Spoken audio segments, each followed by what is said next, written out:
तो स्वागत है आपका आपके अपने चैनल स्टडी विद आकाश में। और आज मैं आपके लिए करंट अफेयर्स के मोस्ट इम्पॉर्टेंट क्वेश्चंस लेकर आया हूं। तो चलिए शुरू करते हैं। और शुरू करने से पहले मैं आपको बता दूं कि आज हम लोग बहुत ही डिटेल में बात करेंगे, तो लास्ट तक बने रहिए।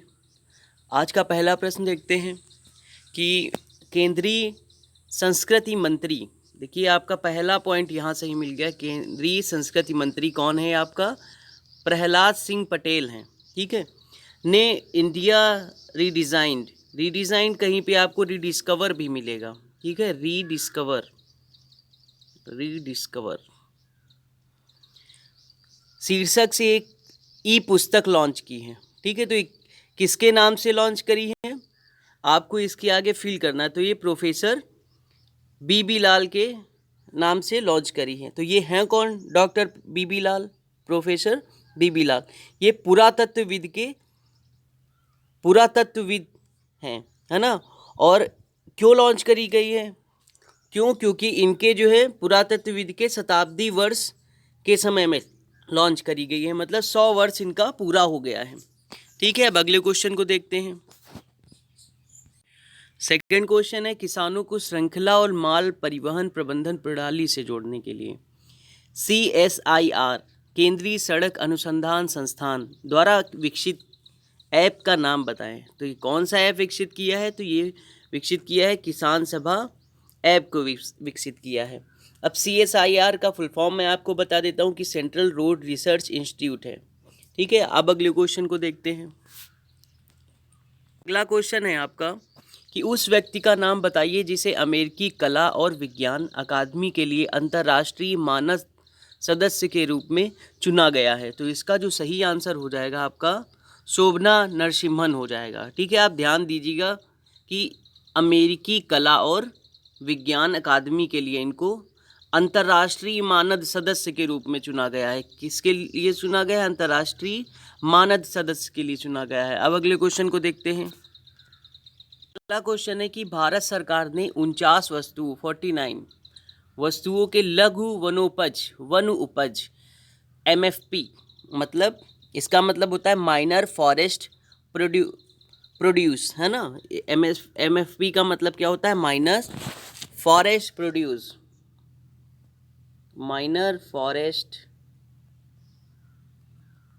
प्रोड्यूस, ठीक है। अब आगे देखते हैं इसके MSP में वृद्धि की है। MSP का मतलब, MSP का भी फुल फॉर्म देख लीजिए, ये क्या होता है? मिनिमम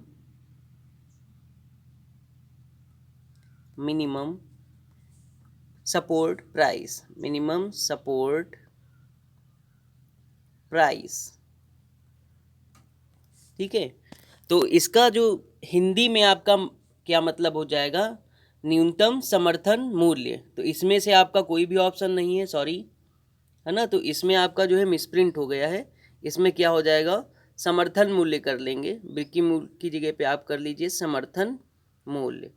ये आपका जो है सही हो जाएगा, न्यूनतम समर्थन मूल्य, ठीक है। अब इसके बारे में मैं थोड़ा सा बता दूं कि 49 वस्तुओं को 66% से बढ़ाकर 16% करने की योजना बनाई गई है। कितने फीसदी से बढ़ाकर? 66 से बढ़ाकर कितना कर दिया गया है? 16% जो है बढ़ाने की योजना की गई है। अब अगले क्वेश्चन को देखते हैं। अगले क्वेश्चन को बढ़ने से पहले हम लोग थोड़ा सा और इसमें डिस्कस कर लेते हैं कि देखिए हर 3 साल में भारत सरकार जो है जनजातीय मामलों के मंत्रालय के तहत लघु वन उपज, मतलब जिसको MFP बोलते हैं, ठीक है।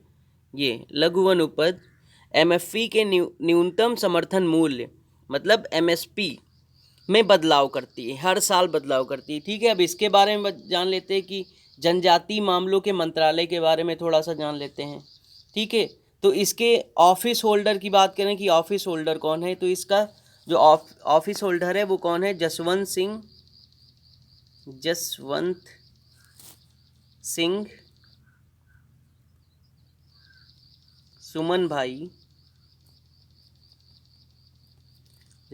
सुमन भाई भाभोर, ठीक है, भाभोर, ये इनका पूरा नाम है। और इसकी स्थापना कब हुई थी? स्थापना देख लेते हैं। इसकी स्थापना हुई थी किसकी स्थापना?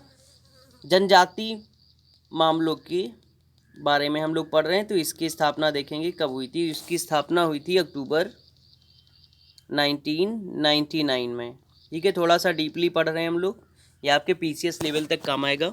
और इसका जो मुख्यालय है वो कहाँ है? ये आपका मुख्यालय है न्यू दिल्ली में, नई दिल्ली में। ठीक है, अब अगले क्वेश्चन को बढ़ते हैं। अगला क्वेश्चन है कि उस व्यक्ति का नाम बताइए जिसने सूक्ष्म लघु और मध्यम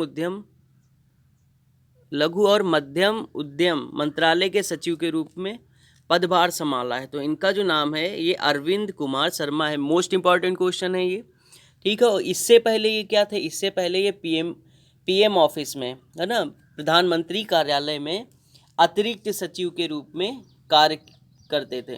अतिरिक्त सचिव के रूप में, ये आप याद रखिएगा कि अतिरिक्त सचिव के रूप में ये काम करते थे।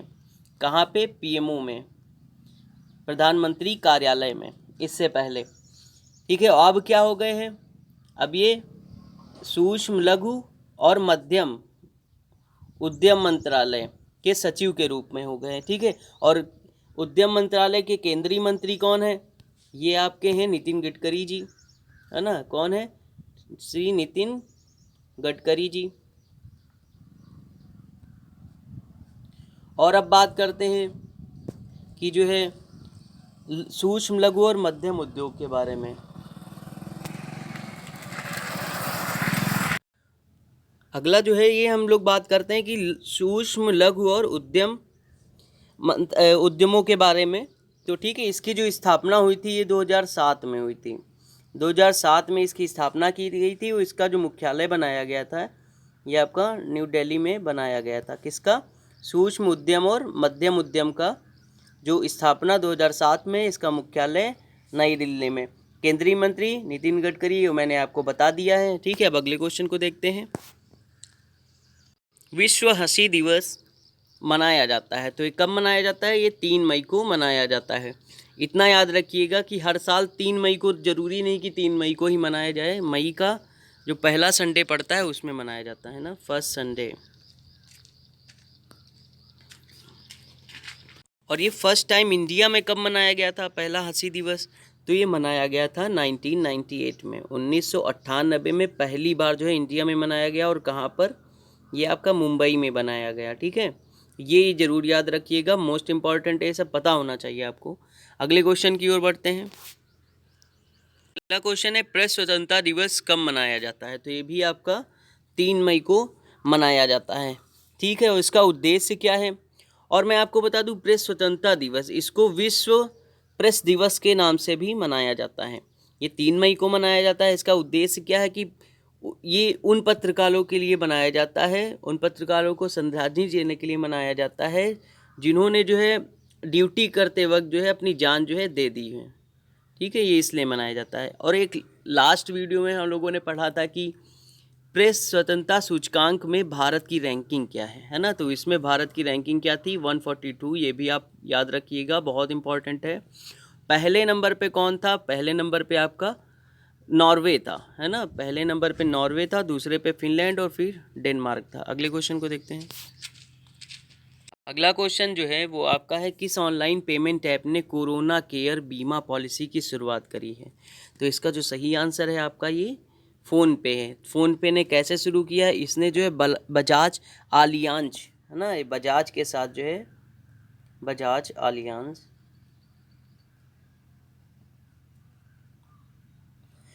आलियांज जनरल इंश्योरेंस के साथ साझेदारी करके जो है कोरोना वायरस से संक्रमित लोगों के इलाज के लिए कोरोना केयर बीमा पॉलिसी जो है शुरू किया है। और इसमें किया क्या गया है? इस योजना के अंतर्गत जो है बीमा पॉलिसी का जो प्रीमियम है वो 55 वर्ष से जो कम उम्र के लोग हैं उनको जो है लगभग 50,000 का बीमा कवर दिया जाएगा। कितने का बीमा कवर दिया जाएगा? 50,000 का बीमा कवर दिया जाएगा। और किसको? Less than 55 year. ठीक, इतने साल के लोगों को 50,000 का बीमा कवर दिया जाएगा। अब अगले क्वेश्चन को देखते हैं। क्वेश्चन है कि नोबेल पुरस्कार सम्मानित फिलिप वॉरेन एंडरसन का निधन कितनी वर्ष में हो गया है? तो कितनी वर्ष में हो गया है? 96 की एज में हो गया है। ये है कौन?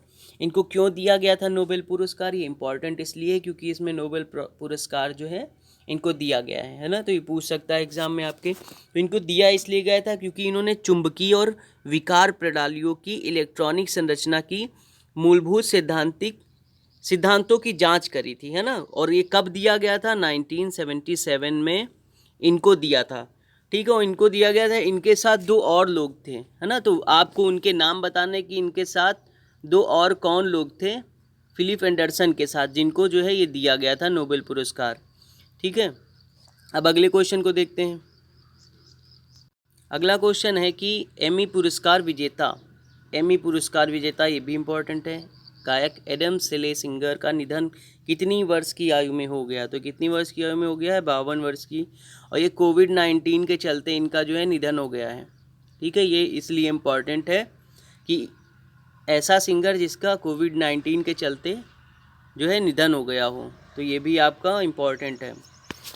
Thank you. अगर आपको ये वीडियो अच्छा लगा हो तो प्लीज़ लाइक करिए, शेयर करिए, और अगर अभी तक आपने हमारे चैनल को सब्सक्राइब नहीं किया है तो प्लीज़ सब्सक्राइब कर लीजिए। Thank you.